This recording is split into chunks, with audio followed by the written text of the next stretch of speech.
y es exactamente el mismo. Creo que sale 10 cotangente de 10.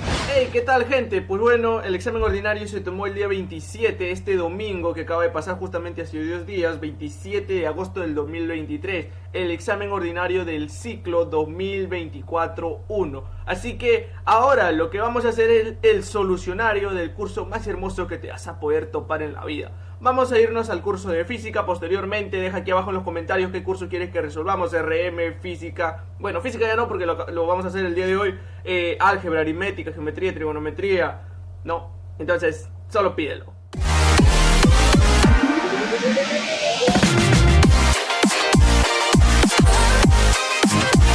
Bueno, gente, entonces estamos aquí, vamos a hacer el solucionario de física, examen ordinario UNS 2024-1. Prepárate, porque la verdad las preguntas no es que hayan sido nada más netamente puro formulazo, han sido preguntas las cuales ha tenido, y te he invitado a razonar y analizar muy bien cada problema que te ha venido. Así que vamos a empezar rápidamente. Ahora sí, cuando vi este problema, el problema número 73, cuando vi el examen prácticamente, me vino un recuerdo a la mente, en el cual dije, este problema lo he visto y ¿sabes dónde lo puse? Lo puse en la práctica. Y si no me crees, vamos a verlo.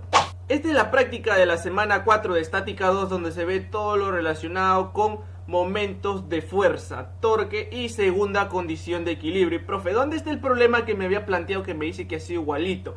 Prácticamente vendría a ser este de aquí. Esta pregunta fue tomada en el ordinario 2015-2.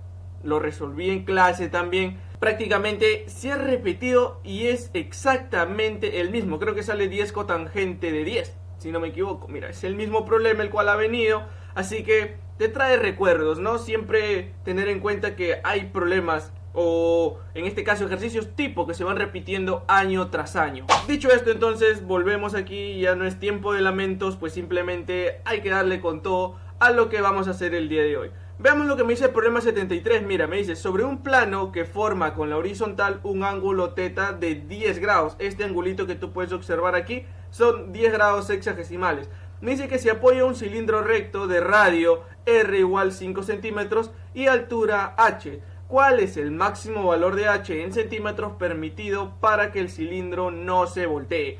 Entonces prácticamente tú vas a tener esto de la siguiente manera. Mira, este cilindrito de aquí yo lo voy a agrandar y lo voy a hacer de una manera. En este caso vamos a ampliarle su escala, ¿está bien? Entonces mira, me dice que es un cilindro. Obviamente esto tiene una base circular y tú lo que estás viendo pues prácticamente es una vista lateral. Por eso que lo ves como un cuadrado. Ya no es un bloque, es un cilindro. Entonces veamos, mira, ve, tú lo que vas a tener es prácticamente que ese cilindro se encuentra inclinado, ¿no? ¿Por qué? Porque se encuentra sobre un plano inclinado, es obvio. Entonces ahora mira lo que tú vas a tener por acá. Mira lo que tienes por acá. Vas a poner por aquí y pones prácticamente por aquí. Ya vas a crear tus dos ejes. Este supongamos que es un eje X y que este va a ser un eje Y. No, yo puedo dar este sistema de coordenadas ahora. Entonces, ¿qué es lo que pasa? El eje X va a ser paralelo al plano, mientras que el eje Y va a ser en este caso perpendicular al plano, ¿ya? Es esto lo que estoy formando justamente ahora. Entonces date cuenta, en el centro de gravedad, de este cilindro que aparece, la propiedad de ¿quién? Del peso, profe. Entonces vamos a tener nosotros por acá el peso. El peso de este cilindro, pues en este caso no me dicen cuánto es su masa, así que nada más lo voy a considerar mg, ¿ya? Así va a ser el peso, masa por gravedad, eso lo conocemos. Entonces, ¿ahora qué hago, profe? ¿Esa es la única fuerza que interactúa aquí? Pues obviamente que sí. Entonces, esto va a depender mucho ya del propio, en este caso, bloque, en caso se encuentre desplazándose. Simplemente, lo único que me pide el problema es cuánto es el máximo valor de la altura, este valor de aquí, para que este cilindro no se voltee, ¿no? Entonces, cuando se trata de voltear, pues prácticamente ¿a qué te lleva? Segunda condición de equilibrio, torque, ¿sí o no? Entonces, acá tú vas a descomponer de la siguiente manera. Vas a tener dos fuerzas, mira, si te das cuenta vas a tener dos fuerzas, una en el eje X y otra en el eje Y. Van a ser componentes prácticamente de esta. Entonces ahora si te das cuenta, mira, si tú proyectas esto prácticamente el peso con la horizontal forman un ángulo de 90, es decir, son perpendiculares entre sí. Ahora mira, tienes el ángulo θ que vale 10, eso ya lo sabes. Prácticamente, ¿dónde se va a repetir? Este angulito de aquí sería el que suma 90 con este ángulo θ. Si este es 10, el de aquí sería 80. Entonces, el de aquí, ¿cuánto sería? Volvería a ser, en este caso, 10 graditos. Entonces, este angulito de aquí vendría a ser tetita. Así de simple, así de sencillo. Entonces, a partir de que ya ubicamos el ángulo, ahora sí nos vamos a colocarlo aquí, mira. mg, que sería masa por gravedad, que en este caso vendría a ser el peso. ¿Por quién? El que está aquí no está pegado al ángulo, es decir, está al frente, vendría a ser la función seno. En este caso, seno de teta. Y el de aquí vendría a ser mg coseno de teta, porque se encuentra pegadito al ángulo. Entonces tengo esas dos fuerzas. Entonces, ahora sí, profe, ¿qué vamos a hacer?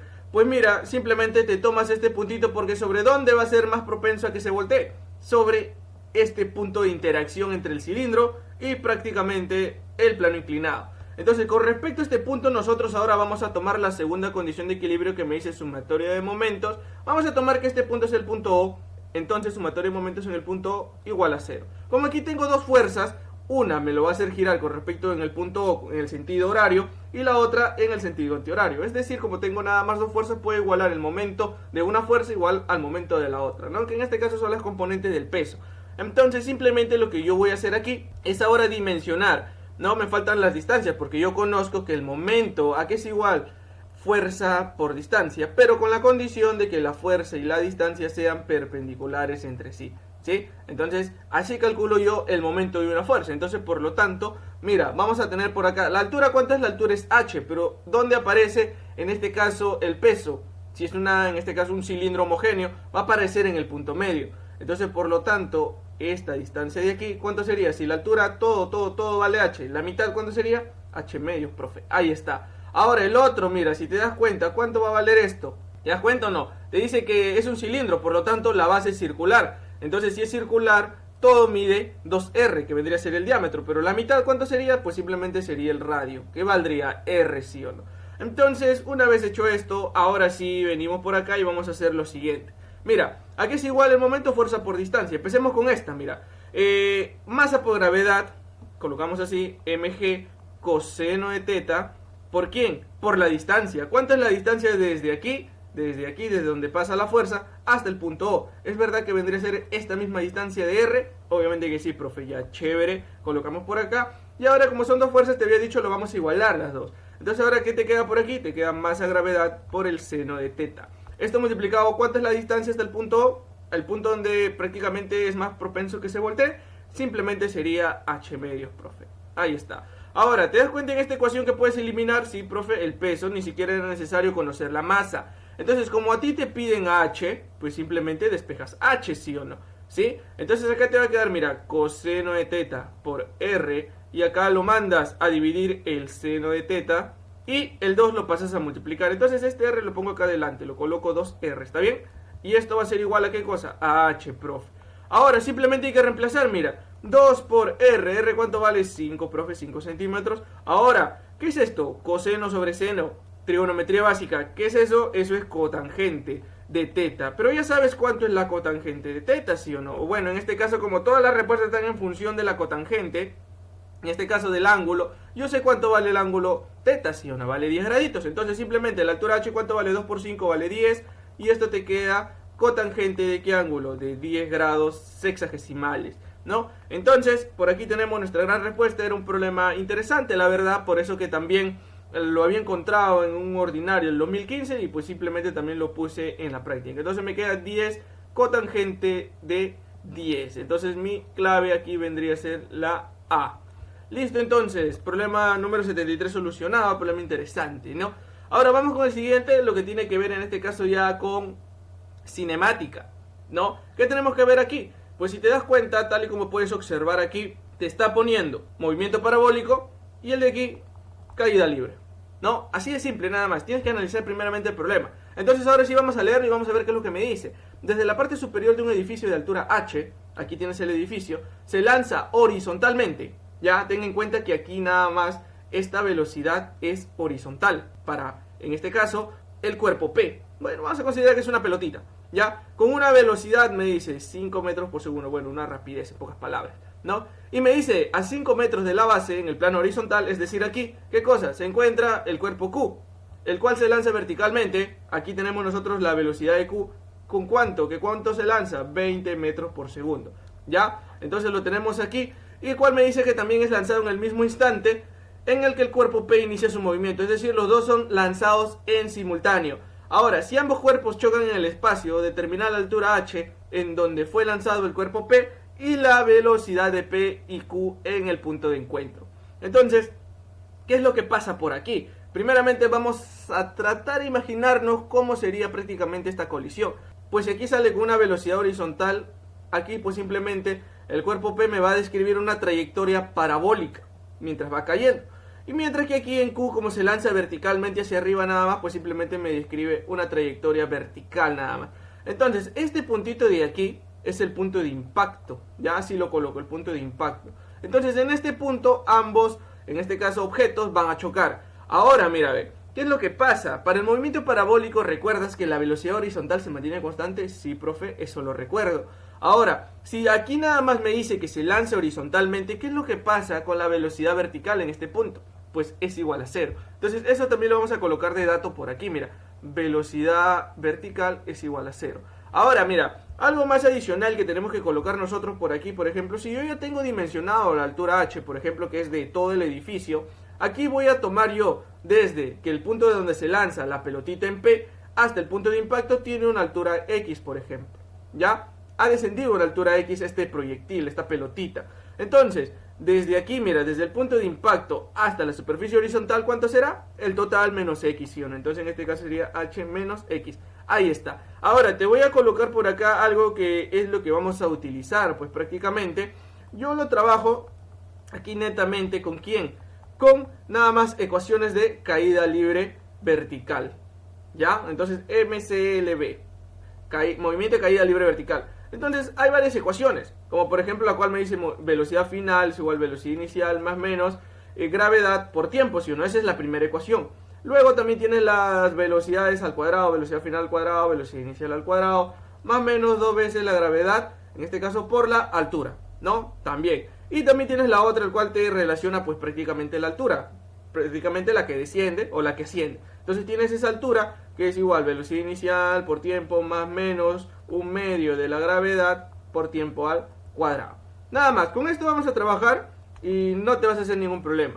Entonces mira, vamos a irnos nosotros por aquí ahora a hacer el siguiente gráfico para poder identificar mucho mejor este punto de impacto. Mira, tú vas a tener por acá un proyectil primero, el cual te dice que es lanzado con ¿cuánto? Con una velocidad horizontal de 5 metros por segundo, si no me equivoco, sí, correcto, 5 metros por segundo, ahí está. Mientras que en el suelo, justamente por aquí, tú vas a tener que el otro proyectil, bueno, este acá lo voy a colocar así, vamos a puntear esto, ¿ya? Así lo vamos a colocar. Entonces acá yo tengo ¿cuánto? 5 metrazos, ahí está, listo. Entonces, aquí se lanza, ¿sí o no? Aquí se lanza el otro, ¿con cuánto? Con 20 metros por segundo, no te olvides. Entonces, esto ya lo hemos esquematizado, ya sabemos cuánto es, nada más vamos a transcribir un poco los datos. Pasamos por aquí y llega por acá. Este es el punto de impacto. Ya, vamos a colocarlo así. El punto de impacto. Listo. Entonces, a partir de esto, me falta dimensionar qué cosa, las alturas, algo que ya había mencionado anteriormente, ¿sí o no? Tenemos por aquí que esta es la altura X y esta es la altura H menos X. ¿Ya? Me piden las alturas y cuánto serán, en este caso, las velocidades al momento que en este caso se van a impactar. Entonces, mira, vamos a colocar nosotros por aquí. Vamos a colocar que este de aquí, vamos a colocarlo así, que este sea el proyectil A y que este sea el proyectil B. Entonces vamos a empezar a trabajar aquí nosotros con A. ¿Está bien? Entonces, el proyectil en A, vamos a colocar así pelotita, la pelota A, vamos a analizarlo ahora. ¿Ya? ¿Qué tiene? Mira, aquí pues prácticamente ya te había dicho, te había comentado cuánto iba a ser su velocidad inicial vertical. Iba a ser 0, ¿sí o no? ¿Sí? Entonces luego llega hasta este punto. Entonces ahora, mira, como tú conoces la velocidad, conoces aquí también cuánto sería la distancia horizontal a la cual se va a impactar aquí, porque tú sabes que esto de aquí también termina siendo 5 metros, y aquí abajo es lo mismo que aquí arriba. Entonces, si tienes la distancia horizontal, tienes la velocidad horizontal, ¿recuerdas o no recuerdas que en el eje horizontal, qué ocurre cuando tienes un movimiento parabólico? Pues simplemente que aquí se desarrolla un MRU, ¿ya? Entonces tienes un MRU en el eje horizontal, es decir, en las X, ¿ya? Entonces, ¿qué te relaciona por aquí? ¿Qué puedes calcular con esto? El tiempo, profe. Entonces, el tiempo que es igual a distancia, en este caso horizontal de X, lo voy a poner sobre velocidad horizontal. Entonces, ¿cuánto es esa distancia de alcance hasta el punto de impacto? 5 metrazos. colgamos por acá, y la velocidad, ¿cuánto es? 5 metros por segundo. Entonces así simplemente de aquí tú puedes obtener cuánto sería el tiempo. Si uno 5 entre 5 te queda un segundo. Este dato es importante. Ahora, ¿por qué? Porque simplemente, mira esto por acá. El tiempo que le toma a la pelotita A ir hasta el punto de impacto es el mismo tiempo que le toma a la pelotita B ir desde el suelo hasta el punto de impacto también, ¿sí?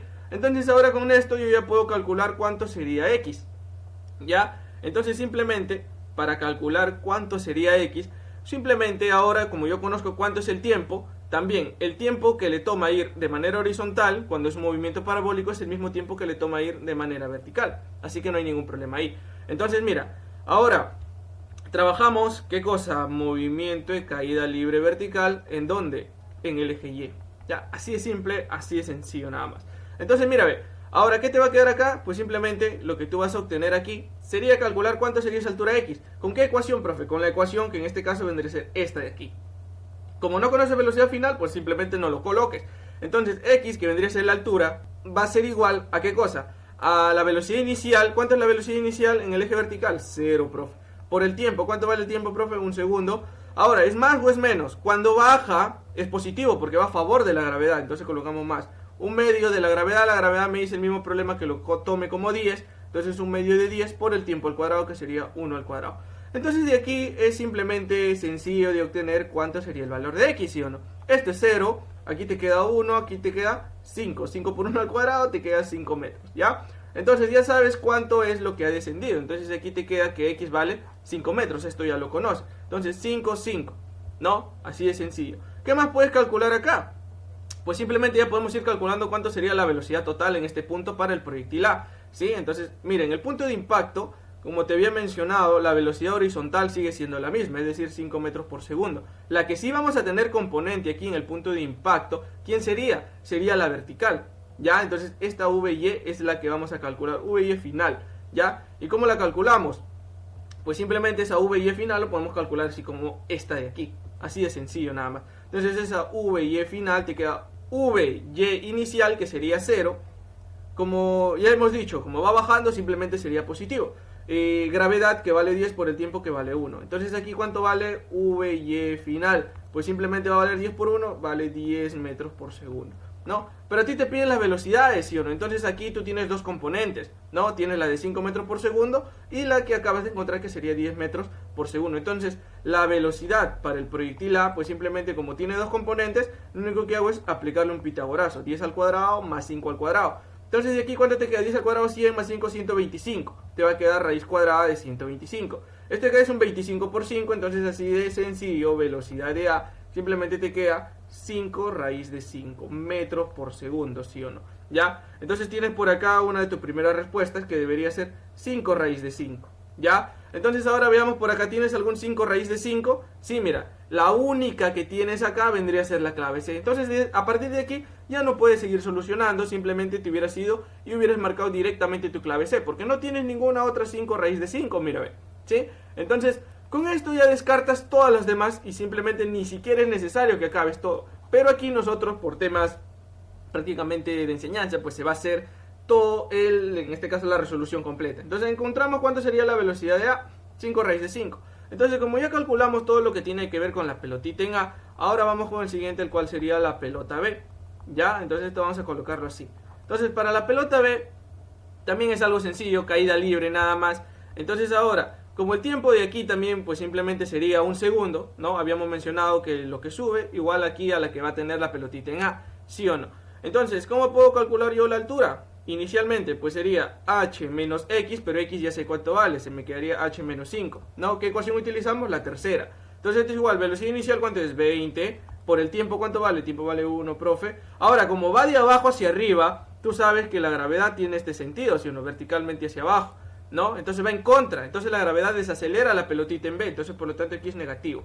Un medio de la gravedad, que vale 10, por el tiempo al cuadrado, que sería 1 al cuadrado, ¿no? Entonces mira, ve, acá te queda 1, acá te queda 5, ¿no? Menos 5 en ambos miembros, pues prácticamente se van. Entonces, ¿cuánto vale la altura h? Profe, la altura h me queda nada más un valor de 20 metros, ¿no? Mira, ve, así de simple, así de sencillo tienes cuánto sería la altura h. ¿no? Y ahora lo único que te falta es conocer cuánto sería la velocidad del proyectil aquí en B al final nada más, ¿no? Entonces, para eso, pues simplemente puedes aplicar la primera ecuación y se acabó. Entonces la velocidad del proyectil en B final me va a quedar la inicial, que vale 20, como sube también sigue siendo negativo, la gravedad vale 10 por el tiempo, que vale 1. Entonces la velocidad de B te va a quedar 20 menos 10, que te queda 10 metros por segundo. No, entonces desde aquí tienes tú tus tres respuestas, ¿no? Como te había dicho, si tú calculaste cuánto sería la de aquí, pues tranquilamente ya podrías ir a marcar, ¿no? Sin necesidad de perder tiempo en resolver las demás, ¿no? Pero bueno, al menos ahora ya sabes cómo se debió haber resuelto. Entonces la altura sería 20 metros, el de A 5 raíz de 5 y el otro sería 10. Mira, 20 metros, 5 raíz de 5 y 10 metros por segundo, ¿no? Fabulosa clave C de casita, ¿no? Sencillo, bueno, no tan sencillo, la verdad es algo que te invita también mucho a un criterio de análisis, ¿no? Ahora sí. Listo, entonces, siguiente problema. Mira, ¿qué es lo que me dice el problema número 75? Ahora, este está relacionado ya a movimiento circular uniforme. Ya, eso me dice justamente el problema. Mira, un disco roto uniformemente alrededor de su eje. Justamente por aquí, mira. Ya, mira, justamente por acá. Ahí está. Entonces, este es el eje. Justamente, ¿es el eje de qué?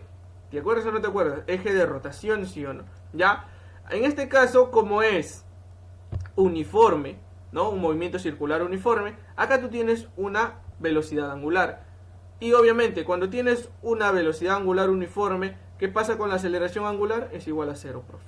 ¿Ya? Entonces, ni siquiera te tomes el tiempo de analizar eso. Nada más esto, ¿ya? Porque es, en este caso, velocidad angular. Recuerda que la velocidad angular es uniforme, a pesar, en este caso, de que las velocidades tangenciales, que son las lineales, van cambiando. Porque eso ya depende de quién, de la distancia. Entonces, ¿esto qué significa? Que la velocidad lineal de cada punto va a ser igual a la velocidad angular, porque esta es constante, multiplicada por el radio de, en este caso, de giro, ¿no? La distancia a partir del eje de rotación. Ahora mira, ve, como tú tienes acá el punto P y luego tienes el punto 1 y el punto 2, a ti te piden ¿qué cosa? Te piden la relación velocidad en 2 entre velocidad en 1, ¿ya? Entonces mira, ve, estos puntos es como si tú lo tuvieras prácticamente así, mira. Acá tienes el punto P, acá tienes el punto 1 y acá tienes el punto 2. ¿Ya? Primero, ¿cuál es la primera distancia desde P? Me dice 1,5, ¿no? 1,5 centímetros de P hasta 1. Y desde P hasta 2, ¿cuánto sería? 2 centímetros, ¿no? Entonces, ¿qué es lo que pasa aquí? Como esta trayectoria que tú estás siguiendo por acá es una trayectoria prácticamente circular, ¿no? Con respecto al punto P, por donde pasa en este caso el eje de simetría, ¿no? Entonces aquí, ¿tú qué vas a tener? Aquí tú tienes la velocidad de 1. Y aquí en 2, ¿qué tienes? Velocidad en 2 prácticamente, ¿no? En este caso, ¿qué es lo que son? Pues simplemente serían velocidades tangenciales, ¿no? Entonces, yo quiero la relación entre los dos, pero ¿cómo calculo yo la velocidad en 2 primero? Porque esa es la que me pide. Velocidad en 2, ¿cuánto es? Velocidad angular por el radio 2, ¿no? Entonces vamos a colocarlo así, ¿ya? Ahora, como me pide una relación, dividirlo acá simplemente divido entre la velocidad, bueno, acá sería velocidad 1. Entonces, esto divido, también lo mismo, ¿cuánto sería igual a la velocidad 1? Velocidad angular por radio 1, así nada más, ¿no? Y este igual lo pones acá al centro, ¿no? Si lo haces por separado y luego lo divides, no va a haber ningún problema, pero este es más rápido, ¿no? Velocidad angular, como es la misma, simplemente se elimina, así de sencillo nada más, se está eliminando. Entonces, la velocidad en 2 entre la velocidad en 1, ¿cómo te queda? Relación de radios nada más, mira, aquí te queda R2 entre R1, pero R2 ¿cuánto vale? 2 centímetros, R1 ¿cuánto vale? 1,5, ¿no? Entonces 2 entre 1,5, pues ya aquí ya nada más es un poco de criterio, ¿no? Te queda 15 entre 10, mira acá que le sacas, quinta 2, quinta 3, ¿no? 2 pasa a multiplicar y el 3 multiplica por 1 que vas a tener aquí abajo, ¿no? Bueno, acá abajo lo vamos a poner, entonces la relación de velocidad es velocidad en 2 entre velocidad en 1, te queda 2 por 2, te queda 4 y 3 por 1 pues te queda 3, ¿no? Entonces esa relación así de simple te queda por aquí 3 cuartos, ¿no? Ahí está, clave dadito, la clave D, ¿no? 4 tercios digo, había dicho 3 cuartos, no estaba leyendo de abajo para arriba, ¿no? Entonces tienes por ahí tu respuesta para el problema número 75. Luego, mira, este problema la verdad es interesante, ¿ah? Porque hay que tener en cuenta nosotros acá lo que nos dice. Vamos a leerlo, ¿ya? Vamos a leerlo. Es un problema ya un poquito más demostrativo, no es nada más darle números así a lo frío, como se dice, ¿no? Sino que tenemos que tener un poquito más de criterio aquí y ver cómo podemos solucionar este problema. Ya, mira, me dice, Un hombre tira dos trineos enlazados entre sí, jalado de una cuerda que forma un ángulo θ con la horizontal, a la cual se aplica una fuerza F, esta que puedes observar aquí, y este es el ángulo, ¿no? No es una fuerza horizontal, sino es una fuerza inclinada. Me dice, el coeficiente de rozamiento entre los trineos y la nieve es igual a mu, o sea que aquí hay un coeficiente de rozamiento, por lo tanto, si hay coeficiente de rozamiento, ¿qué existe? Fricción, ¿ya? Ahora, ¿cuál es la expresión que corresponde a la aceleración con la cual se mueven los trineos?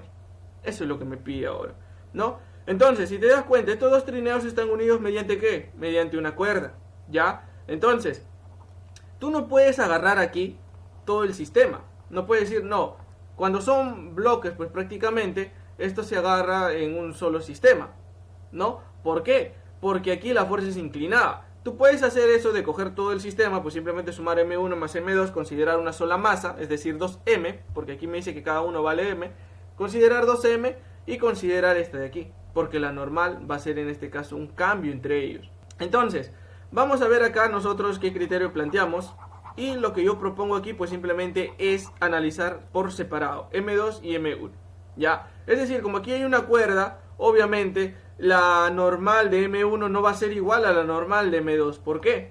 Ya te vas a dar cuenta, porque acá tienes una fuerza inclinada. Entonces, esta fuerza inclinada, ¿qué me va a proporcionar? Esta fuerza inclinada me va a proporcionar dos componentes, mira.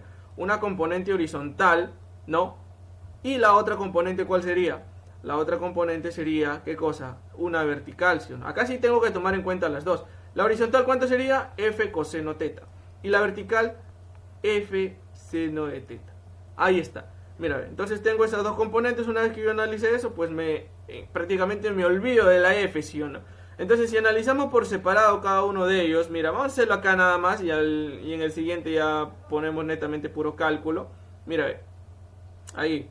Primer trineo de masa M2. Vamos a colocar todas las fuerzas, prácticamente es el diagrama de cuerpo libre de cada uno, ¿no? De LC. Entonces, ¿qué vamos a tener nosotros por acá? Pues simplemente hacia abajo, ¿qué vamos a tener? Su propio peso. ¿Cuánto es su peso? Sería M2 por gravedad, ¿sí o no? Ahora, como acá hay una cuerda, acá tú tienes tensión, ¿sí o no? Entonces acá en este punto tienes tensión, una tensión T. Ahora, como hay coeficiente de rozamiento, esto me indica de que hay una fuerza de fricción. Ahora, el suelo con el propio trineo me proporciona una normal. Y esas son todas las fuerzas que yo voy a tener aquí. ¿Qué cosa? ¿Dónde? En el trineo número 1. ¿Ya? Entonces, mira, vamos a hacer acá por separado. Creo mejor esperemos a tener lo que nosotros vamos a tener aquí primero. Mira, la fuerza de fricción aquí es igual. ¿Recuerdas o no recuerdas que es igual a fuerza de fricción? A la normal multiplicado por el coeficiente de rozamiento, ¿no? Entonces, la normal, ¿cuánto sería aquí? Mira, ¿cuántas fuerzas verticales tienes? 2. Entonces la normal es igual a la vertical de aquí, que sería M2 por G. Ahí está. Entonces ahora, esa fuerza de fricción, lo único que te queda es este valorcito de acá. ¿Ya? Hasta ahí está todo listo. Entonces ahora, como a mí me piden aceleración, yo recuerdo la segunda ley de Newton, que me dice fuerza igual masa por aceleración. Fuerza resultante en este caso, ¿no? Fr. ¿Cómo va el movimiento? El movimiento se dirige hacia la derecha, por lo tanto la fuerza de tensión tiene que vencer a la fuerza de fricción, ¿ya? Entonces eso hay que tenerlo en cuenta. Entonces, aplicando la segunda ley de Newton, fuerza resultante, me va a quedar la tensión menos ¿quién?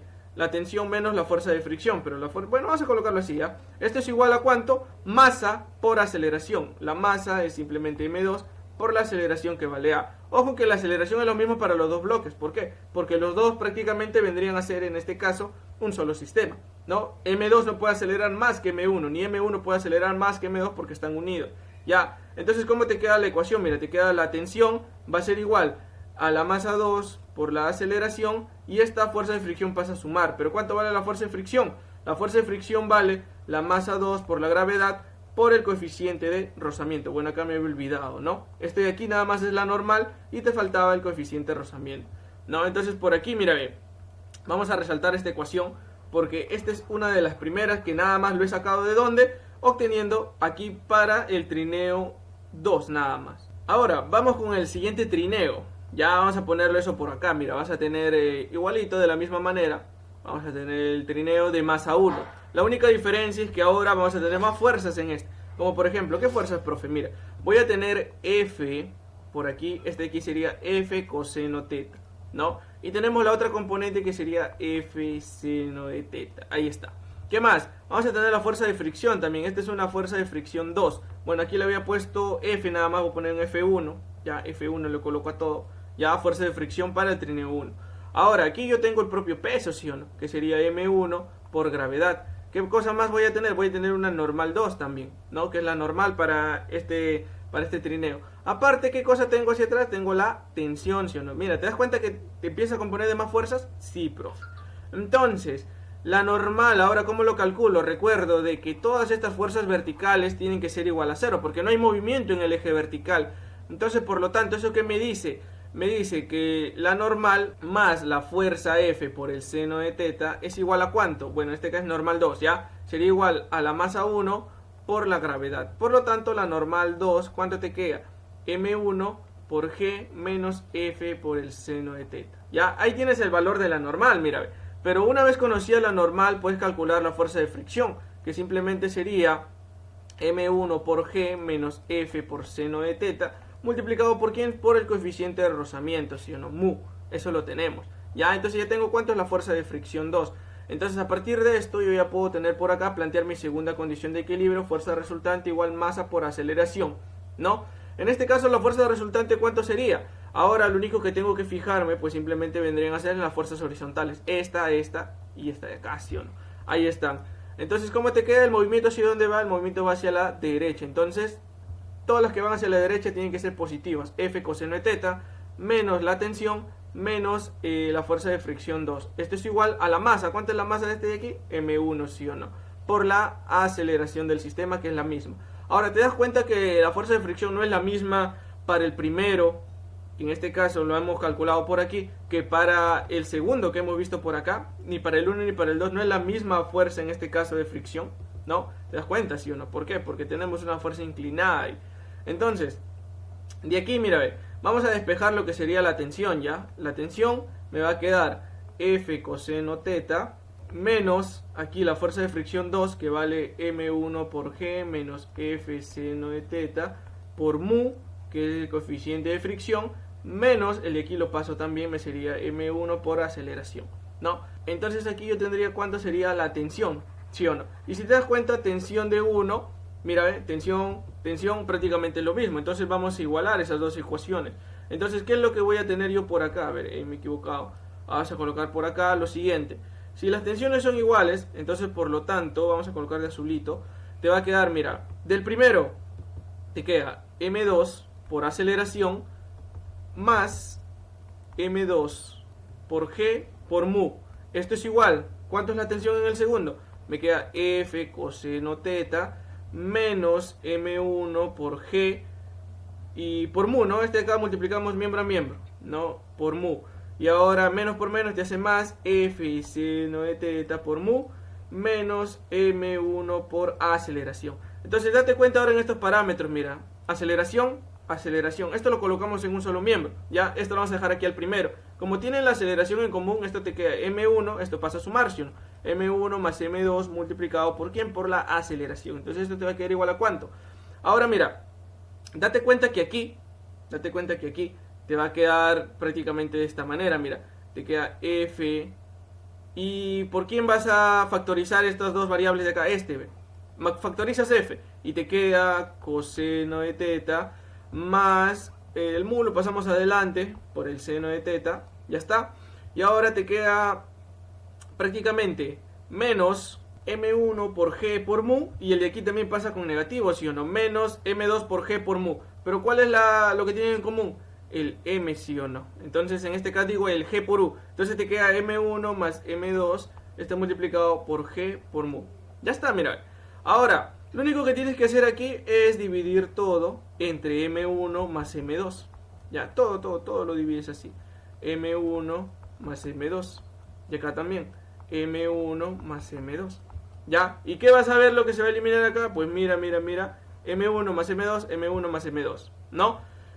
Aquí M1 más M2, M1 más M2. ¿No? Así de simple. Entonces así despejo cuánto sería la aceleración. Entonces acá te queda F por coseno de teta más mu por seno de teta. Pero ahora, M1 y M2, ¿cuánto valen? Los dos valen M, ¿sí o no? ¿Sí? Entonces M1 más M2, ¿cuánto te queda? 2M. ¿Ya? Y acá te queda menos mu por G. Así nada más. Entonces, luego de de todo este rollo, de toda esta demostración, por fin llegas a tu respuesta, que vendría a ser esta de aquí. Problema interesante, la verdad, el cual vendría a ser aquí tu respuesta, la clave B de Wagner, B de Wagner. F por coseno más mu seno de teta sobre 2m sería este parámetro que tú observas por acá. Y luego menos mu por g vendría a ser el último parámetro, ¿no? Entonces, ahí está nuestra gran respuesta. La verdad, muy demostrativo. Quizá alguien lo haya hecho. Entonces, luego, mira, a ver, vamos con el siguiente. Problema número 77. Aquí nada más lo único que tienes que hacer es comparar. Problema de calorimetría. Entonces, mira, los calores específicos en calorías gramo grado Celsius de ciertas sustancias son para el aluminio 0,21, para el hierro 0,11, para el cobre 0,093, para el plomo 0,031 y para el bronce 0,088. Si un recipiente de uno de estos metales, ya, un recipiente, ni siquiera sé qué metal es, ya, entonces esto lo vamos a hacer así, mira, trazamos por acá nosotros una recta, así ve, un recipiente de uno de estos metales, ¿cuánto de masa tiene? Por ejemplo, es masa de 300 y se encuentra ¿cuánto? A 98 grados Celsius, ya, este de acá es un metal que no conozco cuánto es, ya, entonces ese metal tiene una masa, le voy a poner masa de metal, ¿cuánto es? 300 gramos, ya. ¿Qué más? Se vierten en 15 gramos de agua a 12,2 grados Celsius. Ya, este de aquí vendría a ser agua. Ya, ¿cuánta masa de agua? MA lo voy a colocar, vendría a ser 15 gramitos. Ya, se observa que la temperatura final del agua y del recipiente son 68. Entonces, ¿eso dónde lo voy a tener? Por acá más o menos. Ya, acá que aparece temperatura de equilibrio. Pero ¿cuánto es esa temperatura de equilibrio? 68 grados Celsius. Ya, entonces, el agua gana calor, mientras que aquí el metal pierde calor, ¿no? Aquí tengo un calor ganado y acá también tengo prácticamente un calor perdido, que en pocas palabras los dos son lo mismo, por teorema de conservación del calor, no de la energía. Entonces, cada uno de estos, por ejemplo, el agua tiene su propio calor específico del agua. Aquí también voy a tener un calor específico del metal. Eso es lo que voy a calcular y a partir de eso yo comparo. La respuesta que me salga, comparo con cuál de estos es y marco para conocer de qué metal está hecho el recipiente, ¿ya? Entonces, mira, el calor para el agua es igual al calor del metal, ya lo voy a colocar así, y ya está. Entonces, ¿recuerdas que el calor sensible cómo se relaciona? Masa, calor específico, por cambio de temperatura, ¿no? Entonces, aquí ¿cómo me queda? Mira, me queda masa del agua por calor específico de quién, del agua, por cambio de temperatura del agua. Y acá te queda masa del metal por calor específico del metal, por cambio de temperatura del metal. Así nada más. Entonces, la masa del agua, ¿cuánto es? 15, profe. Ya, 15 gramos. Multiplicado, calor específico del agua. Como a mí me están dando en calorías gramo grado Celsius, el calor específico del agua, esto ya debería saberlo, ¿sí? Calor específico para el agua, simplemente vendría a ser una caloría por gramo grado Celsius. Ya, eso se debería conocer. Ahora, el cambio de temperatura, final menos inicial, sería 68 menos 12,2. ¿Ya? Acá este cambio de temperatura también debería ser final, que sería 68 menos 98. En todo caso aquí debería ir negativo, ¿no? Pero siempre tomamos el delta de t como positivo también, y aquí le quitamos el negativo. No, son dos opciones diferentes. Entonces, ¿cómo me queda acá? Mira, la masa del metal, ¿cuánto es? 300 gramos, ¿ya? Multiplicado calor específico del metal. Esto multiplicado por el cambio de temperatura, que me va a quedar 98 menos 68, ¿no? Es indiferente si el negativo lo coloco acá afuera y acá lo coloco 68 menos 98, porque al final se va a eliminar. Entonces, de aquí, luego de resolver todo este rollo, pues mira, acá puedes simplificar algo. Mira, quinceava 1, quinceava de esto, ¿cuánto es? 20, ¿sí o no? ¿Ya? Entonces, simplemente, lo único que te queda acá es operar el calor específico para el metal. Aquí resuelto te debe dar 0,093 calorías por gramo grados Celsius, ¿ya? Entonces, esta sería tu respuesta. Ahora mira, date cuenta, ¿con cuál vas a comparar? Busca este 0,093 acá entre estos materiales. Por ejemplo, tienes por acá 0,093, el cual sería, ¿qué corresponde? Cobre, ¿sí o no? Entonces marcas acá, dadito. No, eso es lo que te está preguntando, ¿de qué material está hecho? Entonces lo único que tenías que haber hecho es resolver y luego comparar. Listo, problema 77. Ahora mira, a ver, este problema 78... correspondiente al electrostático, un problema interesante, y vas a ver por qué. Mira, en la gráfica se muestran las cargas Q1, donde está acá está la carga Q1, me dice que es de 1 microcoulomb, vamos colocando por acá, 1 microcoulomb es la carga Q1, ¿qué más? La carga Q2, ¿de cuánto es? Esto me dice que es de 2 microcoulomb, ya está. ¿Qué carga en microcoulomb debe colocarse en el punto P de 3,4, este punto de aquí? ¿Qué carga? Ya voy a poner que es una carga QX, por ejemplo, que no la conozco. En este punto se debe colocar para que la fuerza resultante en Q2, es decir aquí, ya, es decir aquí, mira, vamos a acercar la fuerza resultante en esta carguita de aquí, ¿cuánto sea? Lo que te dan acá, mira. Acá, bueno, no se nota bien, este es el vector unitario Y, este es el vector unitario J. Ya, es decir, debe tener dos componentes. Entonces, acá nada más lo que tú tienes que hacer es analizar, ¿ya? Por ejemplo, Q1 y Q2, las dos son positivas, por lo tanto te va a dar una fuerza resultante hacia arriba, ¿sí o no? ¿Sí? Entre estas dos. Entonces, ahí lo vas a tener. Luego, QX y 2 veces QX y la carga 2, pues simplemente, bien puede ser de atracción o bien puede ser de repulsión. Pero mira, acá te da negativo, es decir, que va en contra del eje X, por lo tanto, esta sería de repulsión, hacia ese sentido, ¿sí o no? Entonces, a ti lo que te interesa, pues prácticamente acá tienes dos componentes, mira. Esta de aquí es como decir la fuerza en X y esta de aquí es como decir la fuerza en Y. Entonces, la fuerza en Y no te interesa, es más, este dato de acá tampoco te interesa. A ti te piden cuánto debe ser QX, ¿no? En este caso, ¿por qué se toma así? Porque prácticamente una está dimensionada en el eje vertical y la otra en la horizontal. En cambio, si estuviera, por ejemplo, por aquí y afectara a la fuerza horizontal, entonces ahí sí obligatoriamente tendría que resolver los dos. En todo caso, lo único que aplico acá sería la ley de Coulomb. Fuerza eléctrica, que es igual, constante por producto de cargas, por ejemplo Q1 por QX, entre prácticamente la distancia, R cuadrado. Bueno, Q1 no sería, sería Q2, ¿no? Ahí está. Entonces, ese va a ser el valor de la fuerza eléctrica, pero la fuerza eléctrica vendría a ser prácticamente la misma a la fuerza X, esta fuerza resultante de acá, ¿sí o no? ¿Y eso cuánto vale? Eso vale 6 por 10 a la menos 3. Ya el signo lo saco porque nada más, como está expresado en vector unitario, es por eso que me da la dirección ahí. Entonces, ¿la constante cuánto vale? 9 por 10 a la 9. Por la carga 2, ¿cuánto vale la carga 2? 2 microcoulomb, es decir, 2 por 10 a la menos 6. Por la carga X, ¿ya? Esto dividido entre la distancia. Ahora, ¿cuánto es la distancia? Mira, si te das cuenta, esto de aquí es 3,4, es decir, 3 en X y 4 en Y. 4 es la altura. ¿Y en X cuánto es? 3, ¿sí o no? Entonces la distancia, el radio, ¿cuánto es? 3, ¿sí o no? 3 metros elevado al cuadrado. Entonces, este 3 metros elevado al cuadrado, ¿cuánto es? 9, profe. Entonces esto se va, ¿sí o no? Este 2, mitad 1, mitad 3, ¿sí o no? ¿Ya? Entonces, ¿cómo te queda esto? Mira, te queda 3. Ahora, prácticamente opera esto. Lo coloco así, ¿ya? 10 a la menos 3, 10 a la menos 9 por 10 a la menos 6, esto te queda 10 a la 3, ¿sí o no? Ahí está, QX, ahí está. Entonces esto lo mandas a dividir, ¿sí o no? Entonces acá te queda 3 por 10 a la menos 6, esto vale QX. Por lo tanto, ese QX, no, sí, observaste bien esto, te queda 3 por 10 a la menos 3 sobre 10 a la 3. Este de aquí pasa a restar, este exponente, ¿no? Menos 3 te da menos 6, ¿ah? Ten cuidado eso. Entonces, este 10 a la menos 6, ¿qué es? Micro, ¿sí o no? Entonces te queda 3 microcoulomb, unidades de la carga. Sencillo, ¿sí o no? Entonces tienes por acá cuánto sería el valor de la carga QX. 3 microcoulomb, ¿no? Obviamente, ¿cuánto sería por acá? Obviamente acá me dice que lo de microcoulomb, simplemente sería 3. Así de simple, así de sencillo, problema número 78. Mira, te dan otros datos que prácticamente son distractores, ¿sí o no? Bien, vamos con las dos últimas preguntas que prácticamente son netamente, se puede decir así, teóricas, ¿ya? Este de aquí tiene que ver un poco con ya física moderna. Veamos lo que me dice. Un rayo de luz penetra desde el aire con una sustancia densa haciendo un ángulo de incidencia. Ojo, el ángulo de incidencia de ¿cuánto? 60 y el ángulo de refracción de 30. Ya, entonces eso vamos a esquematizarlo primeramente por acá. Ya, algo sencillo nada más, así.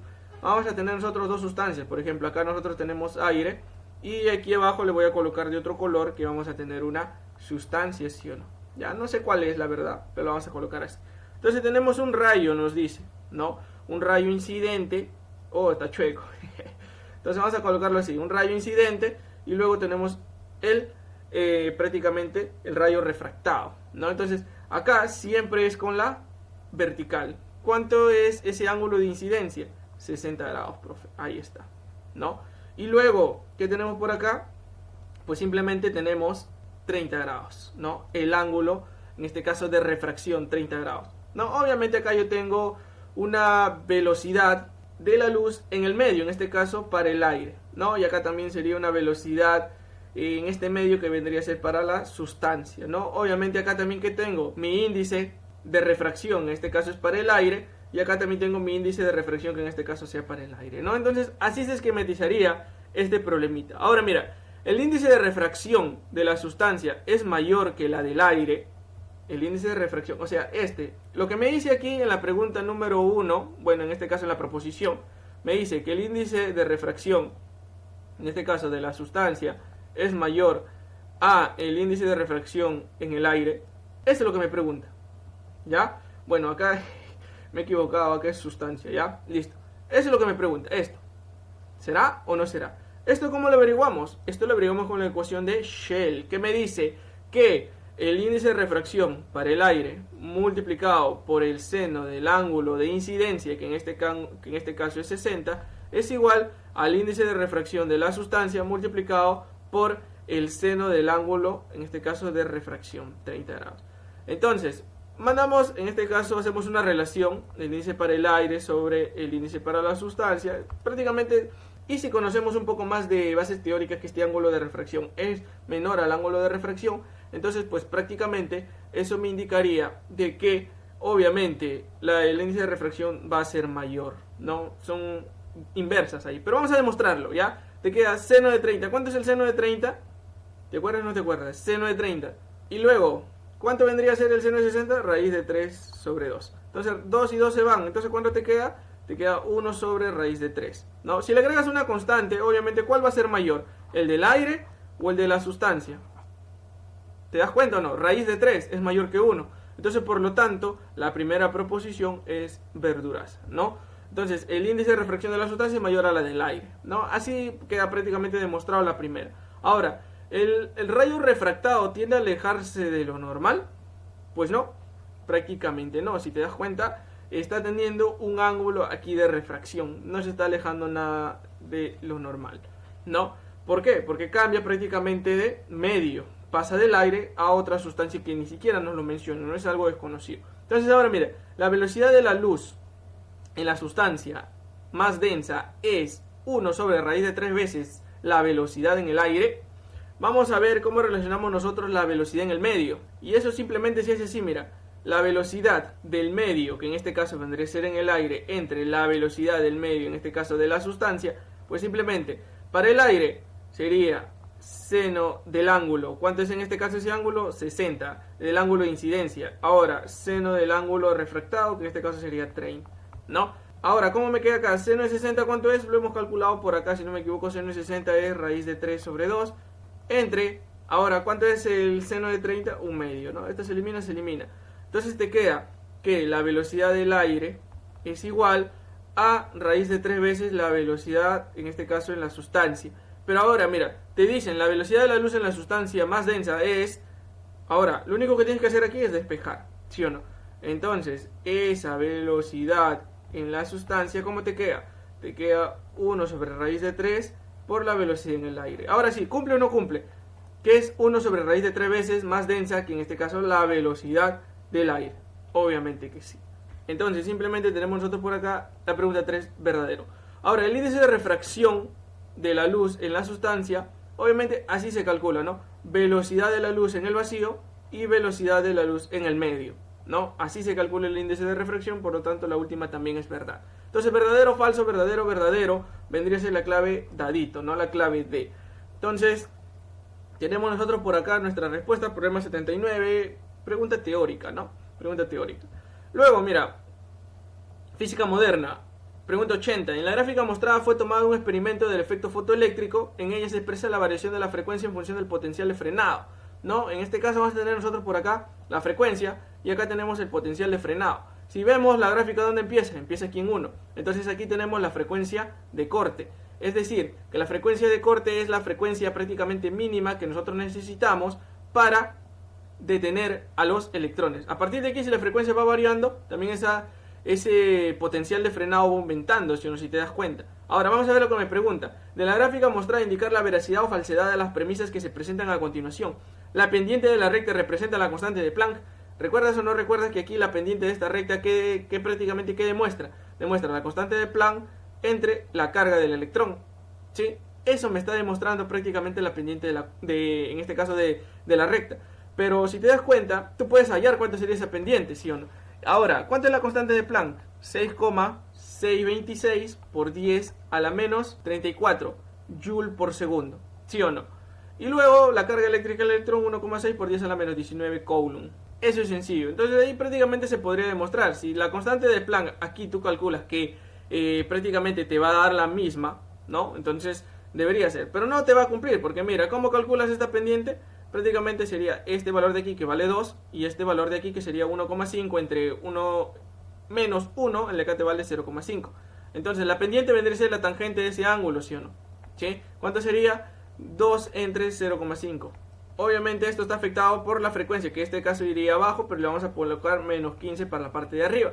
Entonces te queda, este que es un medio, te va a quedar 4 por 10 a la menos 15, ¿sí o no? Ese es el valor de la pendiente y no tiene nada que ver con la constante de Planck. Es decir que aquí, si tú recién lo vas a multiplicar por la carga del electrón, ahí sí puedes obtener la constante de Planck. Entonces la primera premisa que tú puedes observar por aquí simplemente sería falsazo, ¿no? Ahora la siguiente, el efecto fotoeléctrico muestra la interacción de la radiación con la materia. Esto es verdad, la interacción prácticamente de los fotones con la materia. Entonces ahora mira, el voltaje de frenado se establece para 4, ¿no? El voltaje de frenado empieza en este caso en función de la frecuencia, ¿no? Tenemos, como también mencionado, la frecuencia de corte que empieza en 1, ¿ya? Entonces se establece, aquí me dice, para 4 voltios, no necesariamente. ¿Por qué? Porque puedo también tener un voltaje de frenado en 2, en 3 y así sucesivamente. No es que se establezca, este de aquí empieza a ser una recta pendiente, entonces aquí tenemos falsazo, ¿no? Ahora me dice, la frecuencia de corte es 1,5 por 10 a la 15 Hz, falso, falsedad. La frecuencia de corte es la frecuencia mínima que tú necesitas para poder frenar a esos electrones, o bueno, a esos fotones, ¿no? Entonces, ¿qué vas a tener aquí? Que la frecuencia de corte, ¿dónde empieza? En 1. Entonces, falso, no es 1,5, ¿no? Entonces, falso, verdadero, falso, falso. Entonces, esa sería la respuesta. Y no tenemos respuesta. ¿Qué ha pasado acá? Puede ser quizás aquí en la 3 que me dice el voltaje de frenado se establece. No necesariamente porque aquí me ponen 4, me dice que está establecido para ese determinado voltaje. En pocas palabras vendría a ser la clave E, ¿no? Porque no encuentro falso, verdadero, falso, falso. No habría aquí, ¿no? Entonces ahí determinantemente puede que haya sido la E o haya habido un problema de claves ahí. Si alguien tiene alguna noción sobre esta pregunta, si alguien sabe si lo han corregido o no, pues puede dejarlo en los comentarios, ¿no? Entonces vamos a dejar en stand-by la pregunta número 80. Y bueno, llegamos a la parte final, se han resuelto todos los problemas interesantes. La verdad son problemas muy teóricos, como he visto, muy teóricos, demostrativos, la verdad. Aquí un montón para poder hacer y poder resolverlo en el tiempo que te dan para el examen, la parte de física. La verdad que ha estado en un buen nivel, un nivel intermedio se puede decir, ¿no? Pregunta repetida, como podemos observar por acá en el problema número 73, ¿no? Entonces llegamos a la parte final.